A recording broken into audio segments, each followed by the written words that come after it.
All right, y'all, welcome to the Scott Horton Show. I am the director of the Libertarian Institute, editorial director of antiwar.com, author of the book Fool's Errand, Time to End the War in Afghanistan, and I've recorded more than 5,000 interviews going back to 2003, all of which are available at scotthorton.org. You can also sign up for the podcast feed. The full archive is also available at youtube.com/Scott Horton Show. All right, you guys, introducing the great Gareth Porter, now writing for the Gray Zone Project. That's thegrayzone.com, and this one is called Washington's Tall Tale of Iranian-Al-Qaeda Alliance, based on questionably sourced book, The Exile. Welcome back to the show, Gareth. How you doing? I'm fine, thanks. Glad to be back again, Scott. So, the Ayatollah Khamenei and Ayman al-Zawahiri, best friends forever, or what? Well, this, of course, is the concept that the propagandists working night and day in Washington and elsewhere are trying to propound.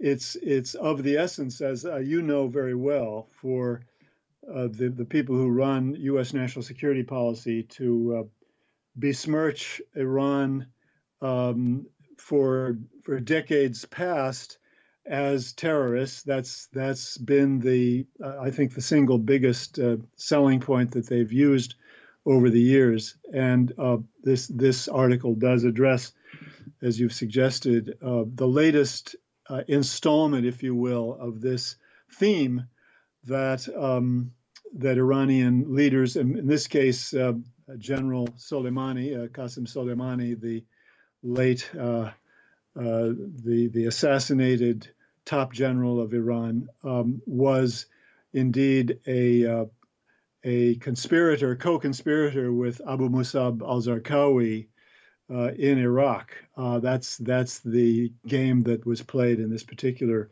instance. After the assassination, there was a whole a major uptick in the propaganda output about Soleimani as terrorist, and most of it was about the Iraq War, and various other places in the Middle East.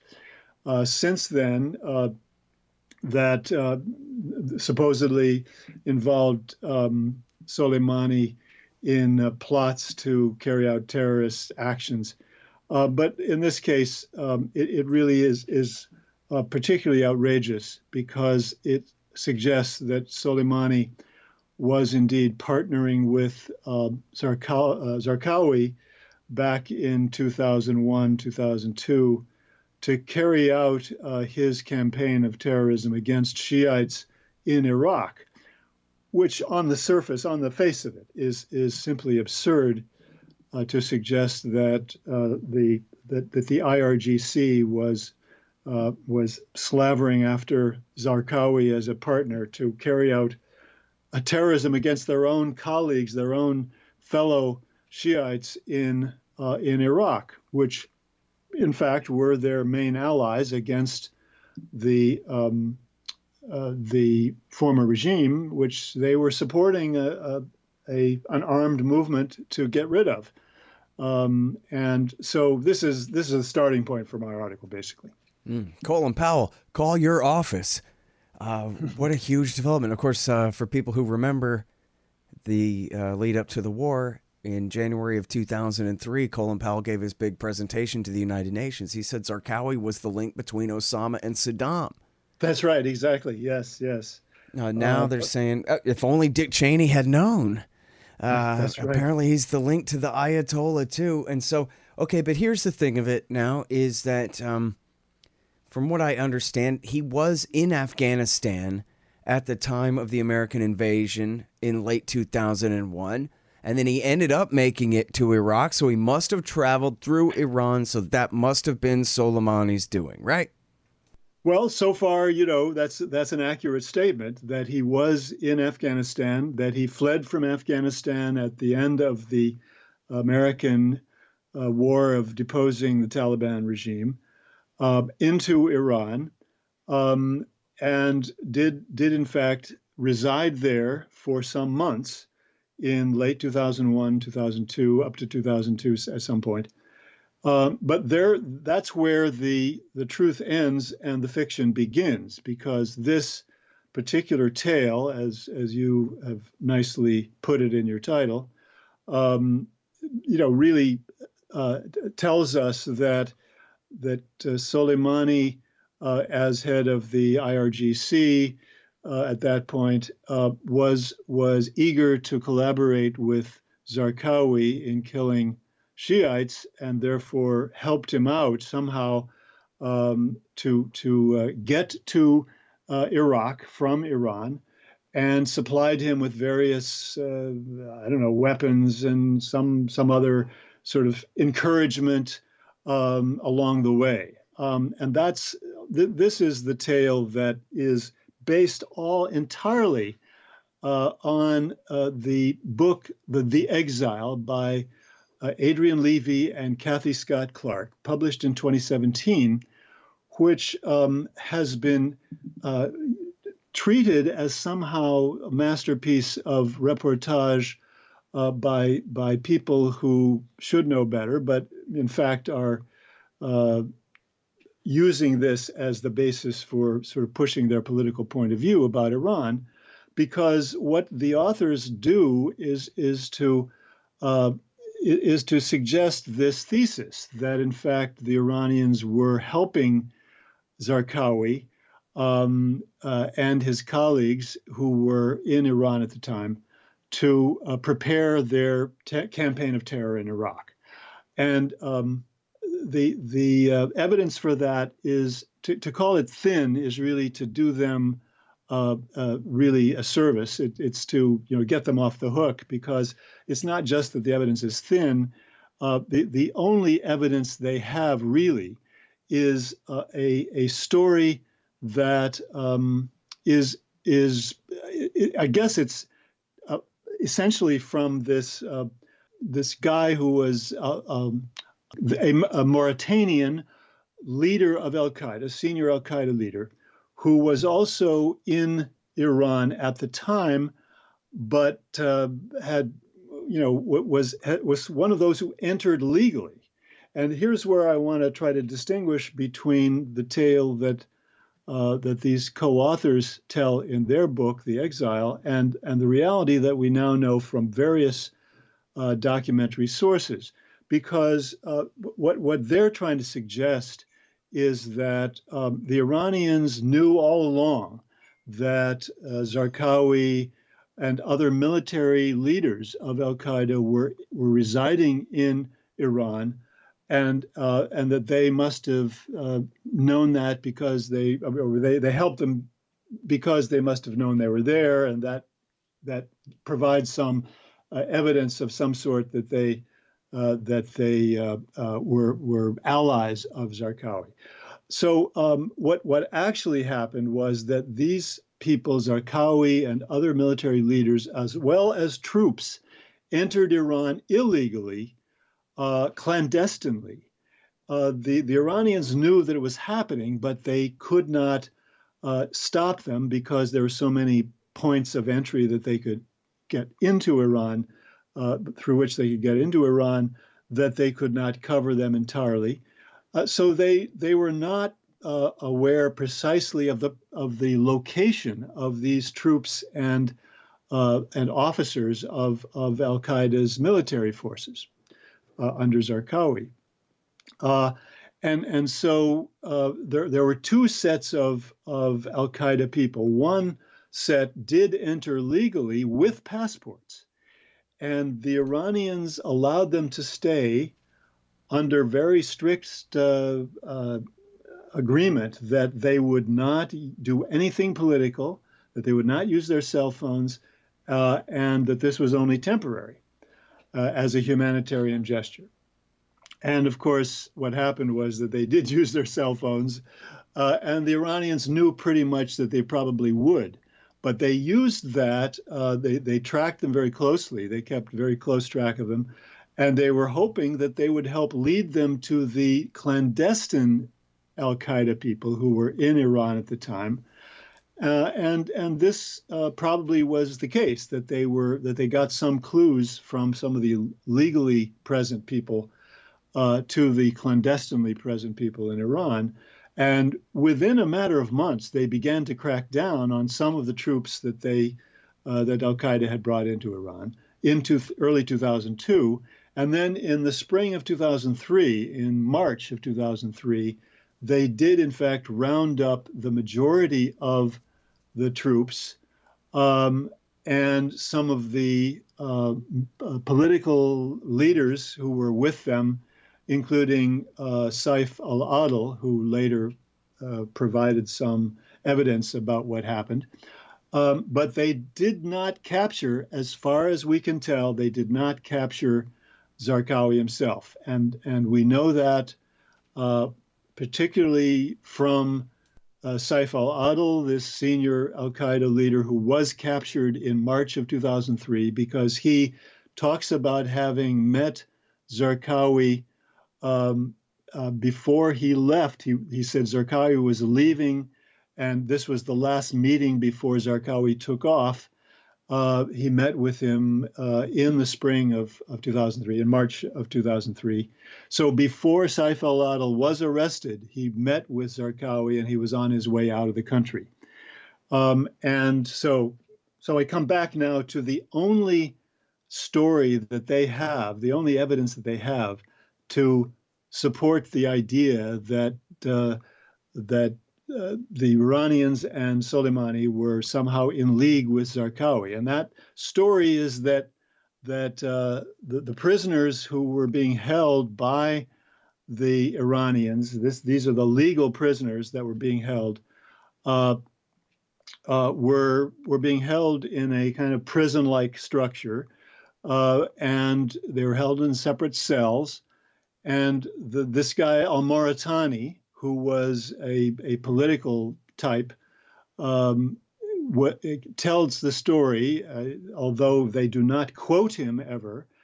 They tell the story, the co-authors tell the story, that he heard tapping on his pipes, and that he figured out that there were messages being tapped, and somebody tapped out that Zarqawi's troops had arrived at the prison, or at this prison-like structure. And then a few moments later, there was more tapping, and the tapping suggested that Zarqawi himself was there. And then later, a week later or so, they said he was gone. So that's all we have. And strangely enough, when this story was told by Kathy Clark, this was on BBC this past spring.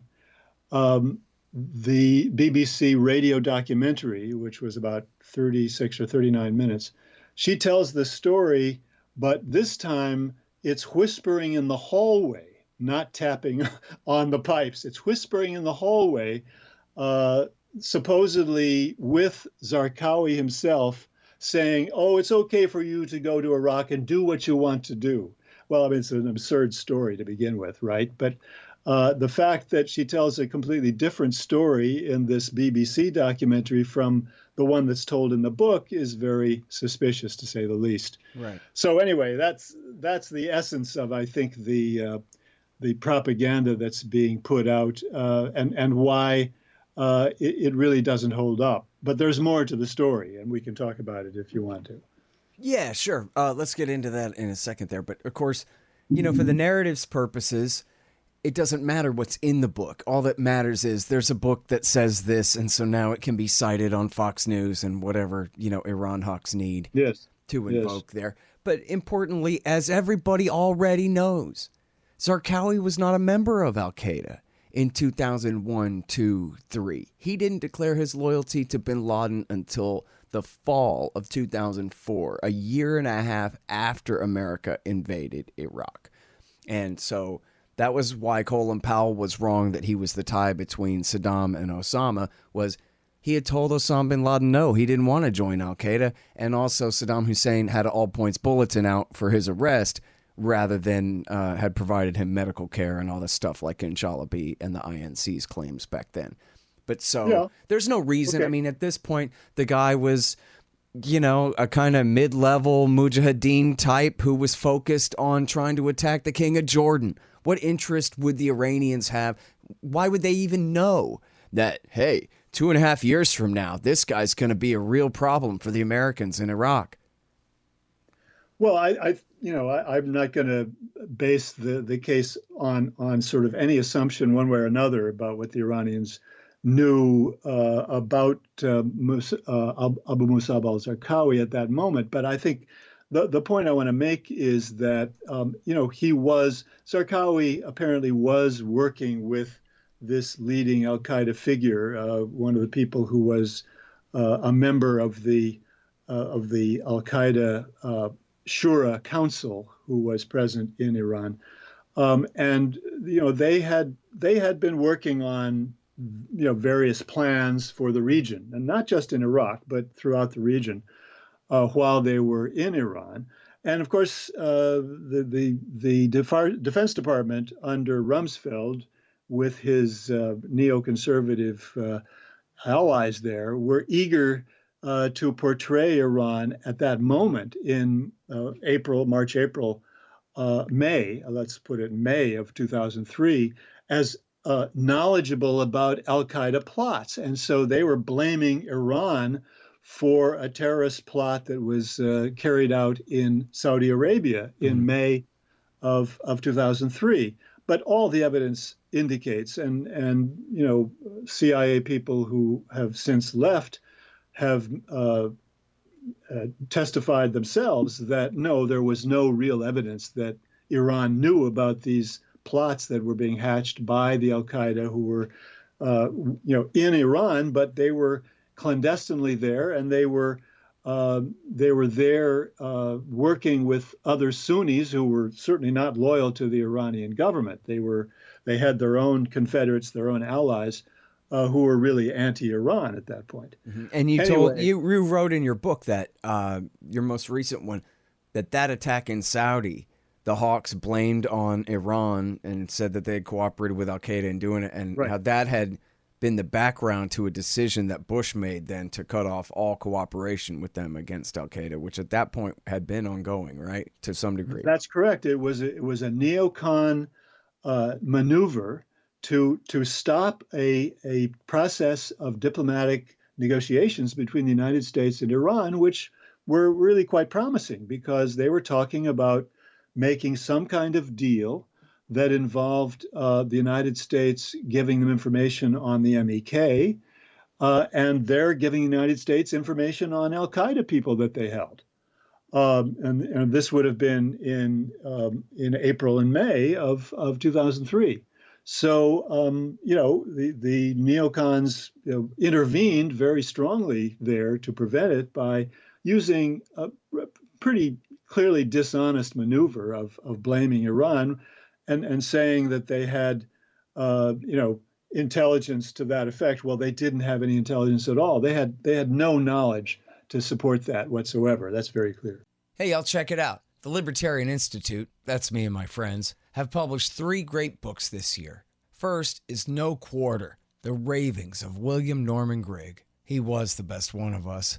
Now he's gone, but this great collection is a truly fitting legacy for his fight for freedom. I know you'll love it. Then there's Coming to Palestine by the great Sheldon Richman. It's a collection of 40 important essays he's written over the years about the truth behind the Israel-Palestine conflict. You'll learn so much and highly value this definitive libertarian take on the dispossession of the Palestinians and the reality of their brutal occupation. And last but not least is the great Ron Paul, The Scott Horton Show Interviews, 2004 through 2019. Interview transcripts of all of my interviews of the good doctor over the years on all the wars, money, taxes, the police state, and more. So how do you like that? Pretty good, right? Find them all at libertarianinstitute.org/books. Hey, you guys may know I'm involved in some Libertarian Party politics this year, but you can't hear or read about that at the Libertarian Institute due to 501c3 rules and such. So make sure to sign up for the interviews feed at scotthorton.org and keep an eye on my blog at scotthorton.org/stress. Hey y'all, Scott here. If you want a real education in history and economics, you should check out Tom Woods' Liberty Classroom. Tom and a really great group of professors and experts have put together an entire education of everything they didn't teach you in school but should have. Follow through from the link in the margin at scotthorton.org for Tom Woods' Liberty Classroom. So now, in 2003, right around the same time, this was when they delivered the golden offer, as it's called, the burnt offering, as you called it in the prospect back when, through the Swiss ambassador, offering to make peace with America on virtually all issues, but emphasizing our joint interest in fighting Al-Qaeda. And in fact, they also said, oh, you want to get rid of Saddam? We'll help you. Oh, this was right after they got rid of Saddam. You want to install the Shia in power in Iraq? We'll help you with that, they offered. Sure. Yeah, there were various elements of this proposal that were given to the United States, which hoped to play on some reasonably common interest between the United States and Iran. They were willing. I mean, one of the key things in the proposal was that they were willing to go farther than ever before to offer peace with Israel. Live and let live with Israel. And I think that was probably a serious offer at that point. That in 2003.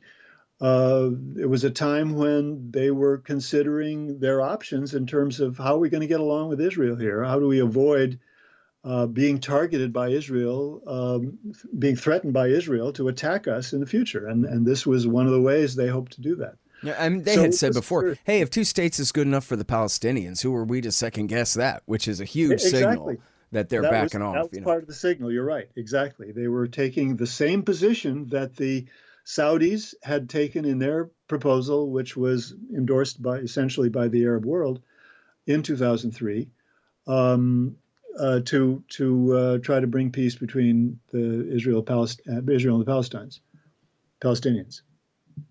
Yeah, and now, so it's important now in terms of the Iraq War that. In that golden offer, this is just sort of part of the background to it. In that golden offer, they said, hey, we'll cooperate with you on your war against the Hussein regime and your war for the guys who've been living inside Iran for the last 30 years who work for us. Let's work together. And as you and I have talked about, the irony of Iraq War II, that all along America was fighting not just for the Shiites, but for Iran's 2 favorite groups, Dawa and Sciri, the Supreme Islamic Council. Right. And yet refused 99% of the time to talk with the Iranians or literally work with them at all. It was sort of a competition for who's going to have most influence with these 2 groups that we're both supporting, a contest that America lost, right? Right. It's a very nice illustration of the problem that we have with the U.S., well, at that point, particularly in the Bush administration, the sort of extreme right-wing pro-Israeli types who were essentially running the show on the Middle East policy, because they were so arrogant that they could not see that they did not have the ability to manipulate or to maneuver with the Shiites in Iraq, and they really did believe that somehow they could use these people for their own ends. So it's really a lesson that goes pretty deep into the nature of the problem that we face with the national security elite in general, and that aspect, that particular contingent of the elite in particular. Mm. All right. Now, I remember Iraq War II, and I remember there was never any evidence for this in the first place, that Iran would have been supplying bombs, not to, as we already know is unproven, to the Shiite resistance, but to the Sunni insurgency against the Americans and the Shiites that America was putting in power there. Bush claimed it about a year before the real narrative about the EFP started in 2007. Bush had begun to try to put out trial balloons on that narrative, and they never really went anywhere. But on the other hand, two things. Elijah Magnier, who's a pretty good reporter on Syria anyway, one time he said on my show, yeah, no, they did. Iran did arm up the Sunnis, because all just to make more trouble for the Americans, as long as the Americans are stuck there, even at the cost of Shiite lives. Yes. And then secondly, so I wonder what you think of that. And secondly, your logic in the article that there's no way they would have done that because that would have meant killing Shiites. Well, it actually does seem to fit with the logic that, after all, Zarqawi was killing Shiite civilians with the direct purpose of provoking them into killing more Sunni civilians so as to drive the Sunnis into his group, right? That's how terrorism works. The action is in the reaction. And so if the Iranians had a strong federalism plan, which we know they did, then it would make sense in a way that, whatever they could do to sharpen the contradictions between the major Sunni and Shiite factions, as long as America's fighting on the Shiite side, that they would have an interest to do that. So what about that? Well, first of all, I mean, of course, the fundamental point is that the Iranians and Zarqawi had precisely the opposite interests in Iraq.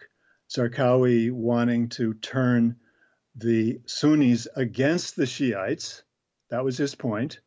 He was hoping that this would, his terror program would engage the Sunnis against Shiites and against Iran, whereas Iran, of course, had the exact opposite interest. But more fundamentally, the Iranians understood. Well, but a parallel interest, right? In not obviously the opposite was they are Iran. They're not trying to fight themselves, but in terms of separating the two groups and hardening the lines between Iraqis, they had an interest in that. They just didn't want to lose the contest. That's all. Right? Well, I mean, it wasn't. The situation was already one where the Shiites were resisting the Sunni, the Sunni resistance, if you will. In other words, the very ones that you're talking about, the allies of Iran, were the ones who signed up, initially in 2004, for service in the U.S. A counterinsurgency war against the Sunnis. They were the ones the Americans ended up relying on in 2004. The Iranians understood from the beginning that Al-Qaeda was their enemy. They had no illusions about Al-Qaeda in 2001, 2002. After 9/11, they understood that this was an outfit that they could not trust. I don't think there's any evidence to support the idea that they believed that they could work with Al-Qaeda, either around 9/11 itself or after 9/11, because they had already been attacked by the Taliban, in the border area between Afghanistan and Iran.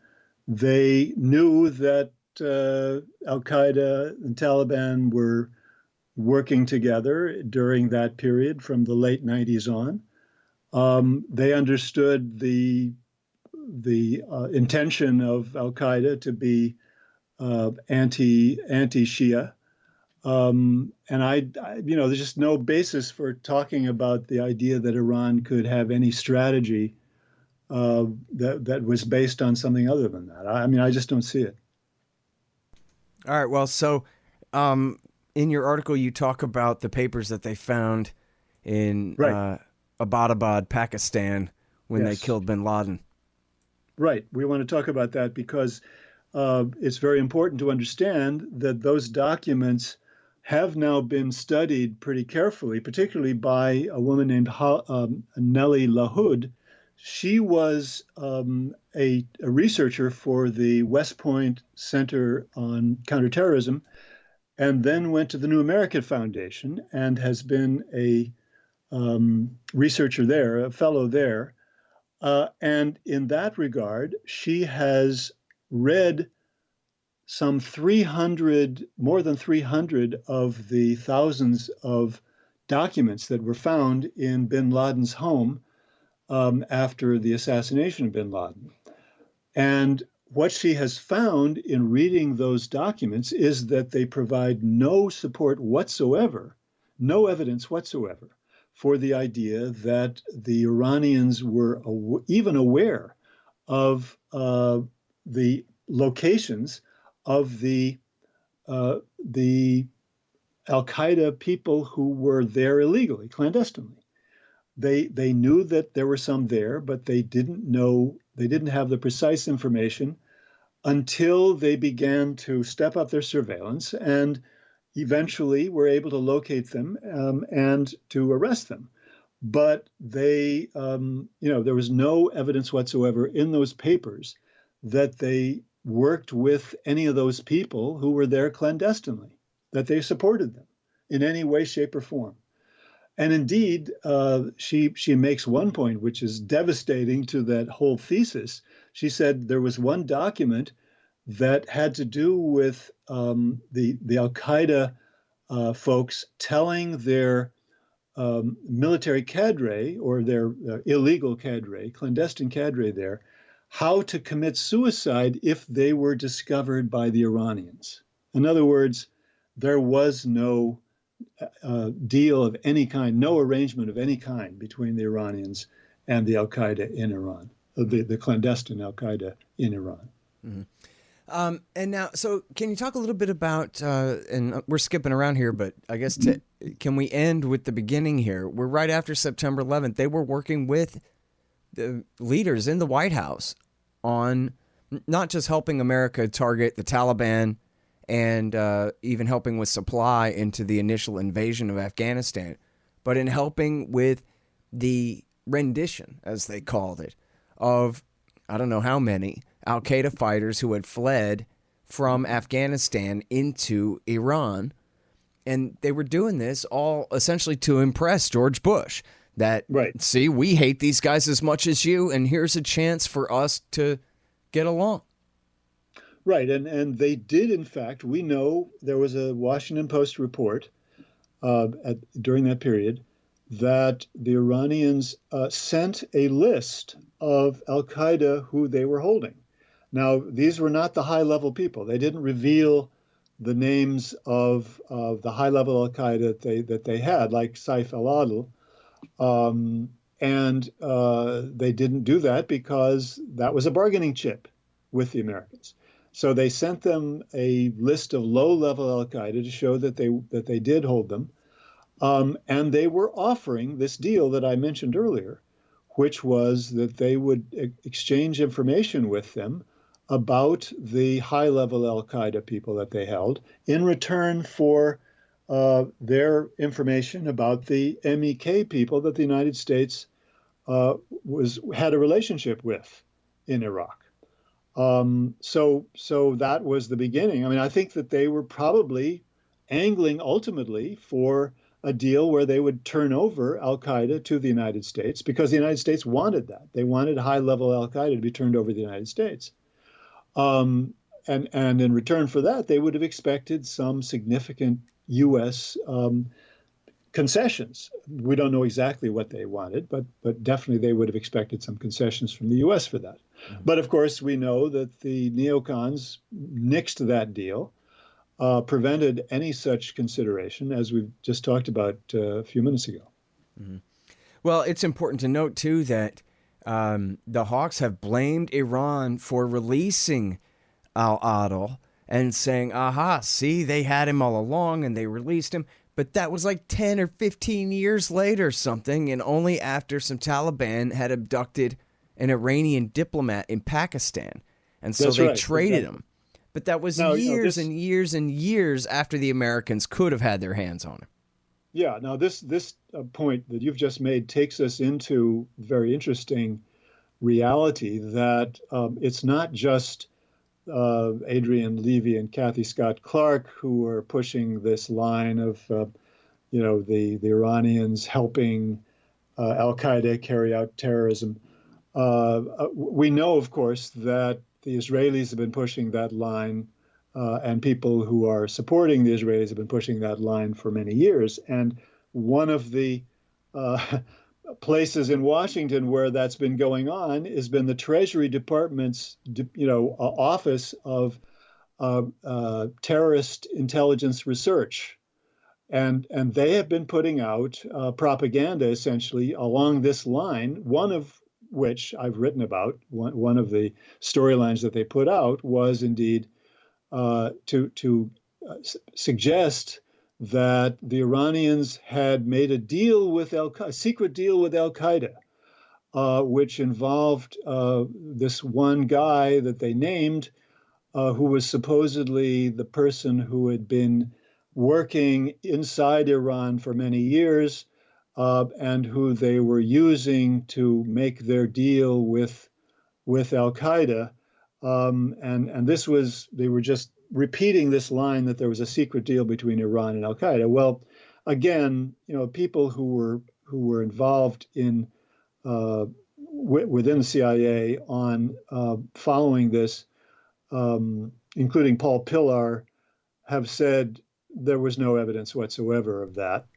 And indeed, it turns out that this guy was simply a courier. Nellie LaHood has pointed out that the person who was mentioned by the Treasury Department as this sort of Al-Qaeda collaborator with the Iranians, somebody the Iranians were collaborating with, was simply a courier who was used to arrange the prisoner release on both sides.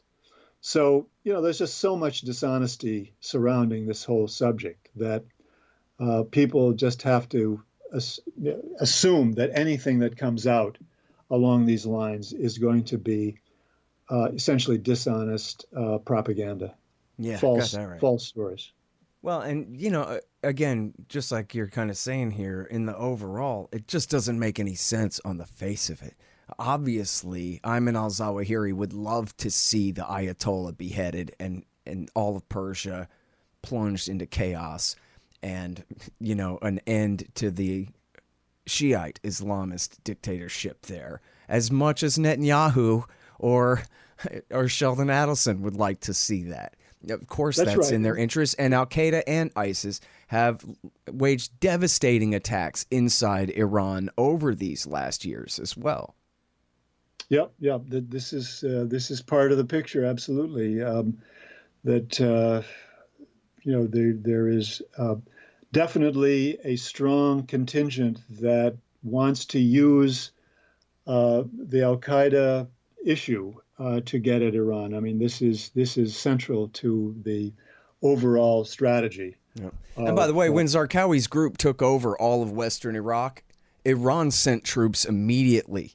Obama, not that I'm favoring his intervention, but I'm just saying all other things being equal, Obama waited 2 months to go and start bailing out the Iraqis after the rise of Islamic State there. Yeah. I mean, this, of course, is the later version. Is Zarqawi, point 2 or 3, whatever you want to call it. After Zarqawi was killed, but. Definitely, they're trying to pin Islamic State somehow on Iran, and as you say, Iran was the leading factor in the Iraqi forces being able to defeat the Islamic State when the Iraqi army had failed to do so.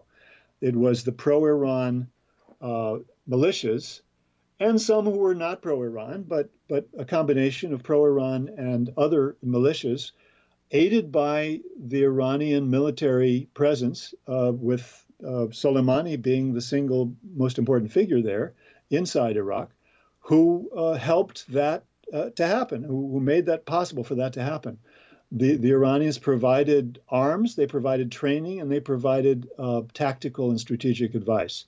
And the Iraqis know very widely that this is the case. And so the propaganda that the U.S. has tried to put out, suggesting otherwise, is worse than useless in Iraq. Yeah. Well, it's good for them in D.C., though. Yeah. Exactly. It works there. No question about it. Yeah. All right. Well, thank you very much for your time again, Gareth. Appreciate it.